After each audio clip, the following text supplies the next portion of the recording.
A herança que ninguém queria se transformou no meu maior tesouro. Enquanto meu marido torcia o nariz para um monte de madeira apodrecida em pleno pântano, eu segurava entre os dedos um envelope amarelado que cheirava a tempo e segredos guardados. Até a sua avó morta sabe o seu valor, ele cuspiu, batendo a porta com força. Fiquei sozinha na cozinha com aquelas chaves frias na palma da mão e um endereço escrito a tinta desbotada. Berezovka, casa número 3. À beira do brejo.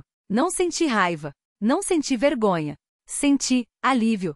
Como se alguém finalmente tivesse colocado o ponto final numa frase que eu carregava incompleta há anos. Chegar à vila foi como entrar no mundo que esquecera de mim. Os caminhões passavam tropeçando nas pedras, os olhares dos moradores pesavam mais que o ar úmido. A casa da vovó se erguia torta na borda do pântano, com telhas faltando e paredes roídas pelo tempo. Uma das janelas tinha uma rachadura em forma de folha, como se a própria natureza tivesse assinado aquele lugar. Para que você quer esse monte de entulho? Foi tudo que ele escreveu, acompanhado de um emoji de desdém. Podia pelo menos ter pedido um quarto na cidade. Agora vai viver como bruxa de conto de fadas. Não respondi, porque pela primeira vez em muito tempo a voz dentro de mim, aquela que sempre me dizia para correr, para ceder, para me contentar com migalhas, estava silenciosa. Olhei para aquelas paredes inclinadas e soube, não era ele que me esperava ali. Era a casa. O cheiro de mofo e poeira me recebeu quando empurrei a porta rangente. Na penumbra não havia medo, havia memória. O sofá de vime com a colcha de rosas, o fogão a lenha, tudo exatamente como na minha infância. Como se a vovó tivesse saído só por um instante, deixando para trás o eco do seu riso entre as vigas de madeira. Dormi enrolada naquela mesma colcha na primeira noite, enquanto o vento uivava lá fora e a água pingava em algum canto esquecido. Um rato arranhava as tábuas, mas eu fechei os olhos em paz. Pela manhã, acordei com a sensação de que dedos invisíveis haviam afagado meu rosto durante a noite. Comecei a limpar, dia após dia, tirando décadas de poeira das paredes, explorando o sótão empoeirado.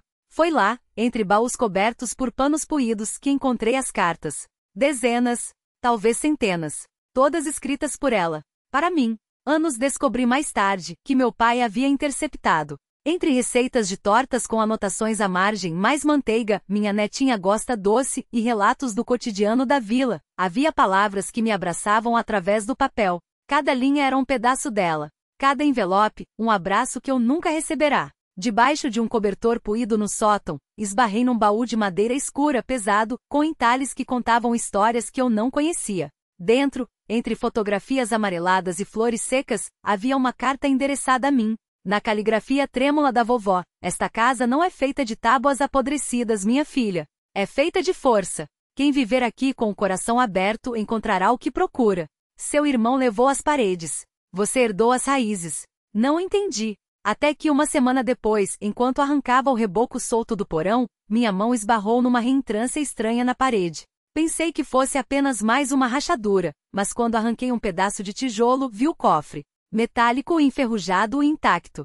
Com um pé de cabra forcei a tampa.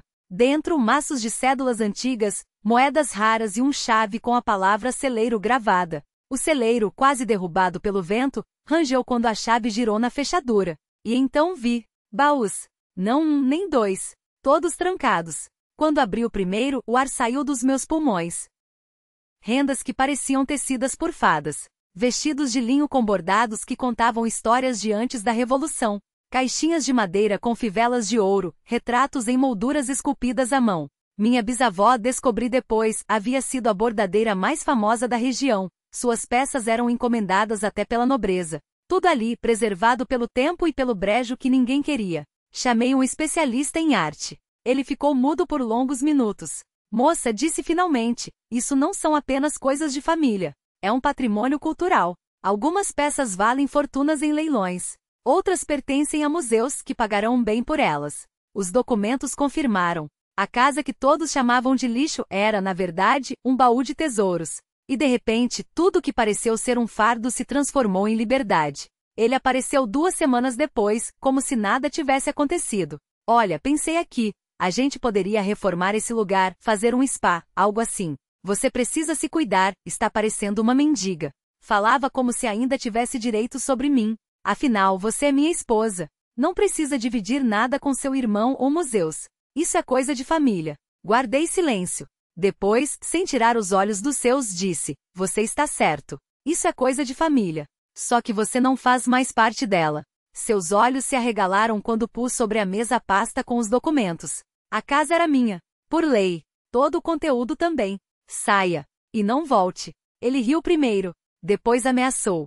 Suplicou. Finalmente saiu sozinho, com o grito das gaivotas ecoando sobre o pântano como uma despedida. Meu irmão ligou um mês depois. Escuta, será que a gente não poderia fazer um acordo? Não me adaptei em Moscou. Esses apartamentos são uma loucura. Agradeci. Recusei. Porque aquela casa não era mais 4 paredes e um telhado. Era cada rachadura com uma história, cada rangido das tábuas que cantava o passado. Era o lugar onde eu não era mais esposa, nem irmã, nem filha. Era dona do meu próprio destino. 1 ano depois, a casa renasceu. Preservei sua alma, restaurei com carinho. Transformei num ateliê de bordados tradicionais. Turistas vinham de longe, estudantes faziam trabalhos sobre as técnicas da bisavó, jornalistas escreviam sobre o tesouro escondido no pântano. Eu organizava feiras, assava tortas com as receitas dela, lia suas cartas em voz alta nas exposições. Até que um dia uma senhora de chale aproximou-se. Sou sua vizinha. Conheci sua avó. Boa mulher. Sempre dizia que em você havia uma luz, só você não via. Sorri, porque agora finalmente eu enxergava. E essa luz era minha.